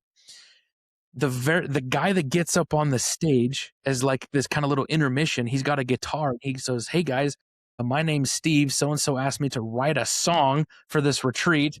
Here it is." And he sings this song, and I'm like, "You gotta be kidding me!" That's the guy I need to talk to. Obviously, it was like boom, like here it is, just set right in front of me. And he was the guy that taught me kind of the thought process to go through for writing music. And I've got 4 songs now written and kind of halfway produced. I did them in studio. They don't sound as good as what you'd hear on the radio, but they're close, and I sing them as part of the keynotes. And then I eventually wrote one song called "You Asked Me for This." And that was the 4th song that I wrote, which is me retelling that story that I just told you. And that song, when I wrote that, I wasn't planning on that. I was driving to work one day. I was actually driving out to I was coming from Tool. I was going to Walmart in Pleasant Grove to work on a piece of equipment out there, and I was coming through like Eagle Mountain area, Yeah. and I was having lyrics going through my head, and I couldn't stop them. Like, what the heck? So I was using Chat GPT with the voice, and I Hmm. was like telling it what to write, and it came so fast. And then I used an AI program called Suno to put some music to it, and I had the whole rough demo done in about an hour, and it was out. And I was like, "This is my Nice. favorite so far. This is nuts." And all the other 3 songs I wrote took me a couple of weeks to really come Yeah. up with and to get dialed in to where I was like halfway satisfied with it. That one, I was like, "There's nothing I would change about this," in an hour. So then over the next couple of hours as I was working, I'm like, why did that come so fast? That was crazy. And then I got a very strong prompting that a particular family member of mine had just had a stillborn baby, had lost a child. And I felt very strongly I needed to send that person this song. You asked me for this. So when I got that prompting, I was like, Well, put on the brakes here. You want me to go tell this person that just lost a child that they asked for that? Are you crazy? No. Sorry, no. I'm not doing that. I'm gonna veto that one. But it wouldn't leave me for an hour. It was just eating me up inside. And so I finally called this particular family member and I told him, "You can hate my guts if you want. I'm sorry, but I wrote this song. It came today. I don't really know why. It's not even about you and your situation. It's about mine. But apparently you need to hear it. So I'm sending you the audio file. Punch me in the face later if you want, but here it is."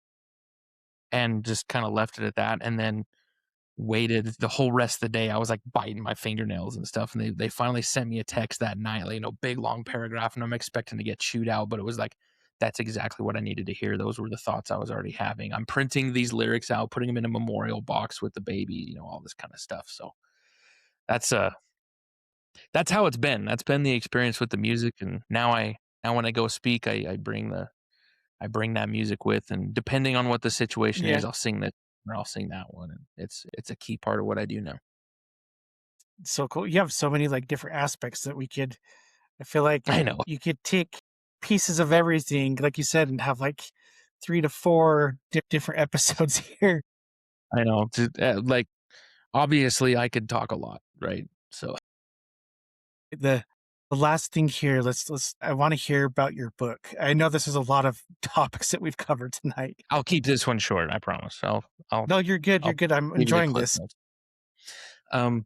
Yeah. So the book is called "The Overhaul: Fixing Your Mindset and Driving Success." And if I had any type of a marketing mind, I would have a copy like sitting behind me or something, but I don't. I've given them all away. I need to order some more. But you can get it on Amazon. That's the title: "The Overhaul: Fixing Your Mindset, Driving Success."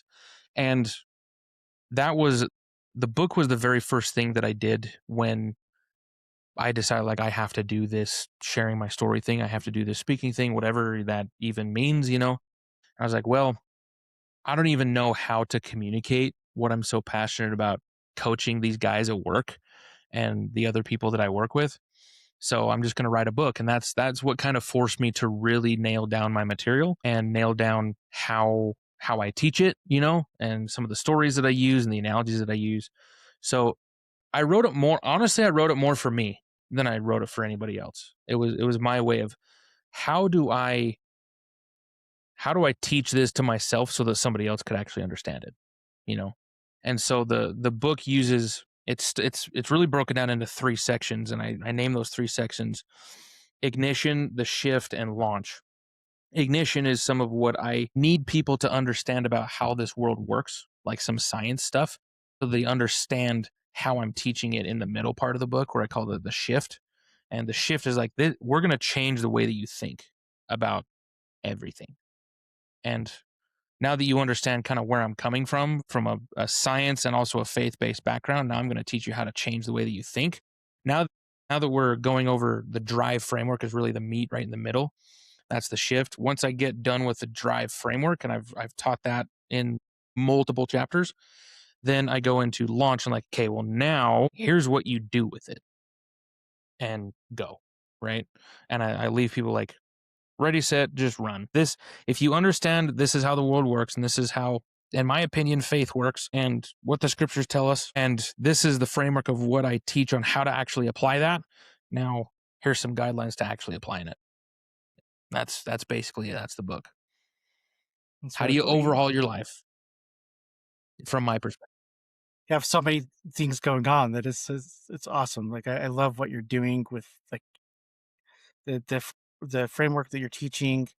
Love what you're doing with I love you, bro. Like it's so thank you Yeah, I for have to be careful sharing not everything. to like get too involved in too many things, and I don't have any time. You No, know, it's like one of the understandable. other things I'm working on now is because I feel so passionate about like mentoring young adults and stuff is putting together a virtual mastermind mentoring community for young adults that are trying to figure out what the heck to do with their careers. You know, and Yeah, how do we jump off this cliff and make sure that we don't die on the way down, you know?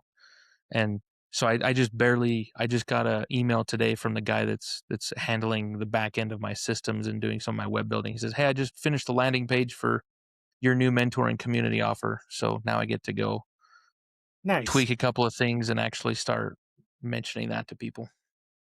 nice. That's really cool. Kind of like a kind of coaching type stuff, coaching, mentoring. Is it Yeah, following that line? it's gonna be cheap because I knew I was like, dude, college kids are broke. They're Yeah, not gonna go pay tons of thousands of money. Yeah. dollars to have a one-on-one coach, unless maybe mommy pays for it. Hmm. But the way that that came out was I was doing a couple of jobs over in Utah County again at a Super Chicks, and I asked them, I says, "Hey, if the restaurant across the street offered you $1 more an hour, would you go?" They're like, "Oh yeah, I'd be gone." Like, okay, just a thought. If you were interviewing between these two places and this one place offered you $11 an hour, but then the place you're at now offers you $10 an hour, but they say once a month we're going to have our corporate leaders come to the store and just for an hour you can pick their brains and ask them whatever questions you want about how they got to where they are in life. Which one would you choose? They're like, ooh, actually, okay, in that scenario, This I would says yeah, choose the dollar less an hour and have that. So I'm like, ah, okay, that tells me something. And then I asked the same questions to some other restaurants that I was fixing stuff in, asking those kids if they would do the same thing. And 95% of them said that, yeah, they would do that. I'm like, if I put that together and it was $50 a month, would you do it? And like 70% of them said yes. nice. So I was like, all right, I guess that's good marketing like research for me. So I'm just going to put that together. So now when I go to a job, I'm just going to have the same conversation, then just be like, hey, here's this, like, come do it. I'm just going to have the Hmm. people that have mentored me, have other people, just come do I maybe like a podcast style, like interview and where people can hop on and just type questions in the chat that they answer, Yeah, or, whatever. Like, hey, $50 a month, and we'll just have these people that make millions of dollars just show up and you can pick their brains. You know, like I would have paid for that. I'm kind of yeah, jealous for that sure. I'm Because it's like like creating something that I never had. That yeah, would have been awesome. for that guidance and people who've already been there. Yeah, Yeah. So that's the next cool little side project that I'm working on. yeah. You're pretty busy. Yeah, I have a lot. That was one of the things when I went out and talked to Chad about my mentoring and figured it out. Is he's like, you got to put out a couple of fires. You need to focus on like the things to get those going first, and then go and do some other Yeah, stuff. my wife was like, I usually record. I last year I was recording twice a week, and I work full time during the day. My wife's like, "Well, this coming year, I only want you to do it once a week because twice a week is getting a little rough with the kids and stuff. We have three young kids, and But yeah, I got now three it's too, like, and my wife's pregnant now, so we got a fourth on the way. So yep, so do we. I So do feel we. that. How far is your wife along now? We're due in May. My wife will be due in, I think we're August, so we're just a little Okay. bit behind you. Yeah. But she's in the throes of the sickness of the first Sickness. Yep. trimester, Yep. and We just got over that for the most part. good. Good for you. We're You're awaiting getting that there. now. Well, Yeah. best of luck to you. So one last question here, and I just love to get like kind of just a general feel for this because everybody's answer is pretty different. Okay. It's just a easy question. I guess I should say more of a generalized question. What do you feel is the biggest stigma when it comes to mental health? Biggest stigma? Well, there's a few out there, so let me chew on this for a second. Hmm.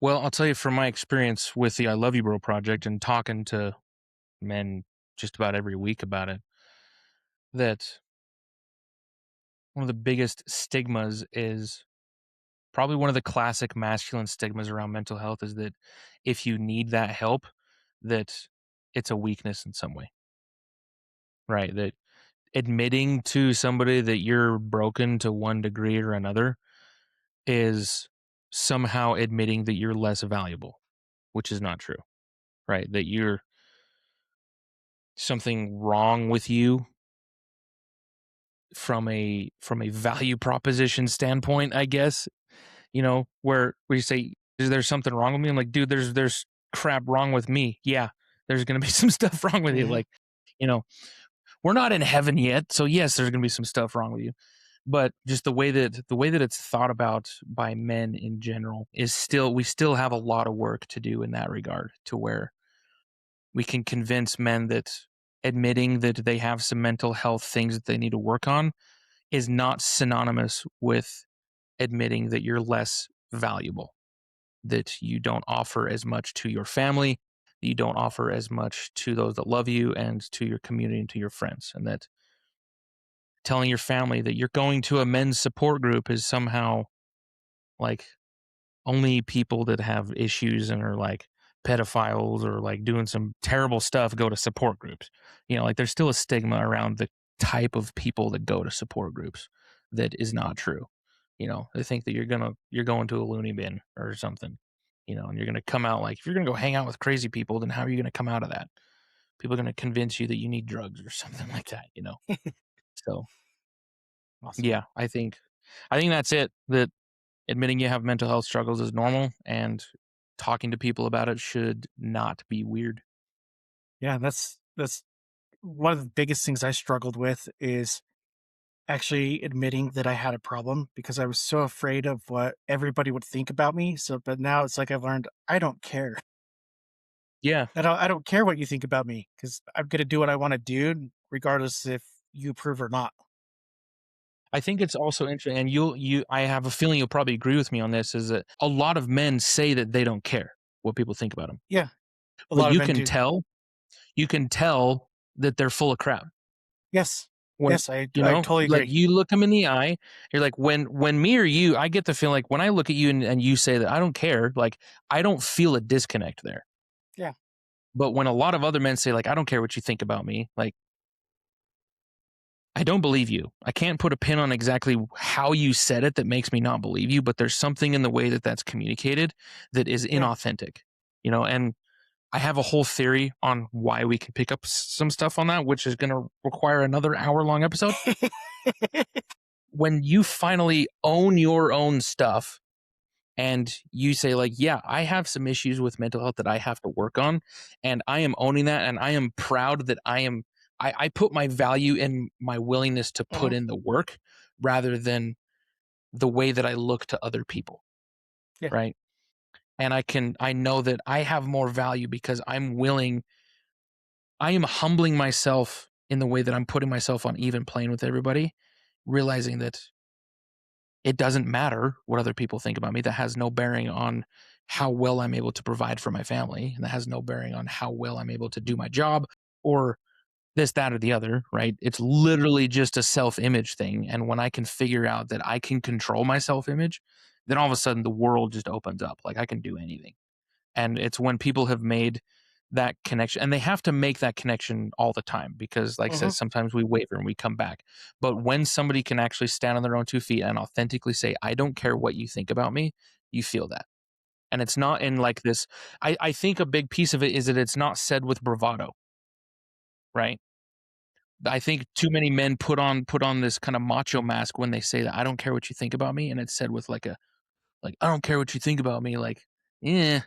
Yeah, I it's can look at you and just very peacefully say, like, what you think about me has no bearing on my mhm. self-worth, right? And it's for me, it's like been a way big work in progress. And I think this podcast has actually helped me do it because I had to learn how to be vulnerable, like what I'm telling people and things I'm saying. And I was for the longest time, and I've been afraid of like, oh, if I say this certain thing or tell a specific story, I'm gonna hurt somebody's feelings. But more and more, like I talk to people and have guests on and whatever I'm doing, like actually, I really don't care because it's like if I say something and I hurt your feelings, that's not my intention, and it's most likely on you. Like It's most what? likely because you have a wound Yep, around that topic that you haven't addressed yet, exactly, exactly, and that's on you. exactly, and that's how I've had to start viewing it. But that's a whole conversation on it, a different day I that we say there's could. episode 4 now, right? Yep. All right. So we've well, let me start with this question. Where can people find you? WestonBrandon.com, pretty easy. I'm most active on Facebook out of all of the social medias I have. Instagram has gotten bigger since I've had a couple of reels kind of blow up, but also for not great reasons. There's a lot of angry people that really Social hate media. that I remarried, you know? So I get a lot more views now, but the number of followers hasn't increased to match the more views because a lot of the people are not happy with that. But then I get lots of good stuff too. So I still post actively on those, but for the most engagement, having conversations, I usually do that on Facebook and Instagram the most. I'm on TikTok as well, but yeah, that's where you'd find me. And last thing here is we covered a lot of topics. And I think more than I probably usually cover. But I'm the type I Or you want might to. have to do Uh, a part 1 and part 2 when you publish it. I want to like make sure I get everything in there for some reason. It's just who I am, I guess. But is there anything that we did not discuss that you would like to bring up?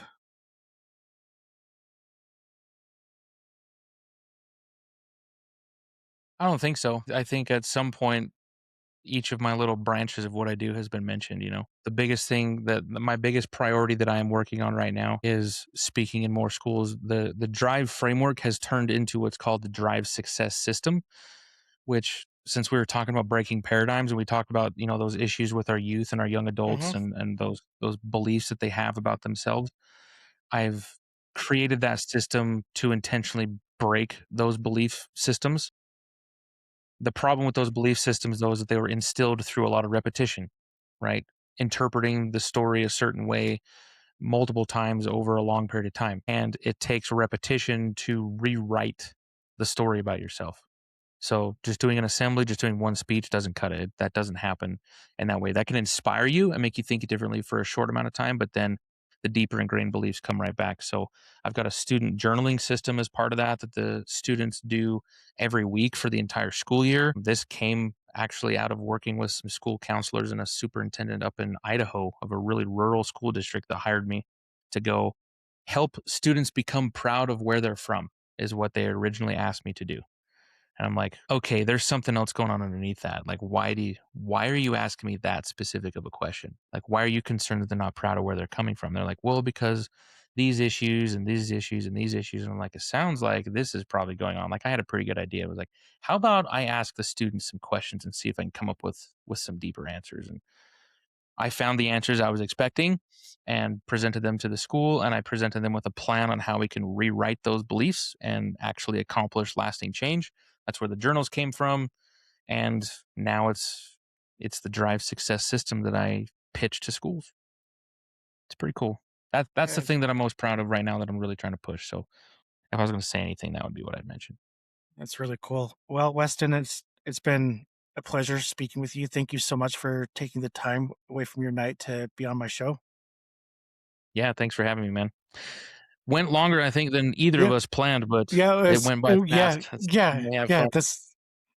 It's that's how I usually roll when I am in good conversation. So Cool. thank Well, you. if I'm hanging out in Saratoga Springs and I'm bored and I need somebody to eat dinner with, maybe I'll shoot you an email or something. You should do it. You should do it. The invite's there. So thank you to everyone who's listening tonight. Please, if this resonates with you at all, please subscribe and share. Thanks again. Until next time.